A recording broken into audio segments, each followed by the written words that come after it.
టాలీవుడ్ దిగ్గజం అక్కినేని నాగేశ్వరరావుపై ప్రధాని నరేంద్ర మోడీ ప్రశంసలు కురిపించారు. భారతీయ సినిమాకు నాగేశ్వరరావు చేసిన కృషిని కొనియాడారు.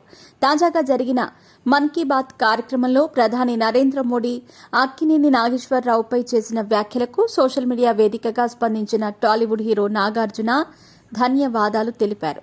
ఐకానిక్ లెజెండ్స్ తో పాటు మా తండ్రి అక్కినేని నాగేశ్వరరావును ఆయన శత జయంతి సందర్భంగా ప్రధాని నరేంద్ర మోడీ గౌరవించటం ఆనందకరం.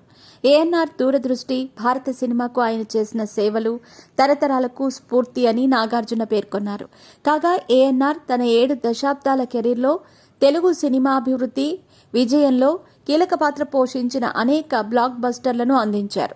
అన్నపూర్ణ స్టూడియోను నిర్మించడం ద్వారా తెలుగు ఫిల్మ్ ఇండస్ట్రీని హైదరాబాద్కు తీసుకురావడంలో నాగేశ్వరరావు కీలక పాత్ర పోషించారు. ఏఎన్ఆర్ తో పాటు బాలీవుడ్ దర్శకుడు తపన్ సిన్హా, రాజ్ కపూర్ల ప్రస్థానాన్ని గుర్తు చేసుకుంటూ ప్రధాని మోడీ కొనియాడారు.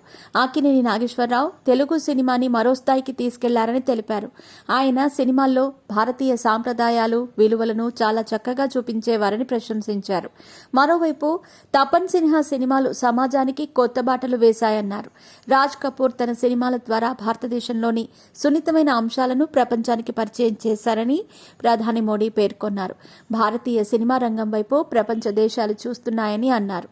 తొలిసారిగా వరల్డ్ ఆడియో విజువల్ ఎంటర్టైన్మెంట్ సమావేశాలను వచ్చే ఏడాది మన దేశంలో నిర్వహించబోతున్నామని, ఈ సమావేశాల్లో మీడియా, వినోద పరిశ్రమకు చెందిన ప్రపంచ దేశాల దిగ్గజాలు పాల్గొంటారని తెలిపారు ప్రధాని మోదీ.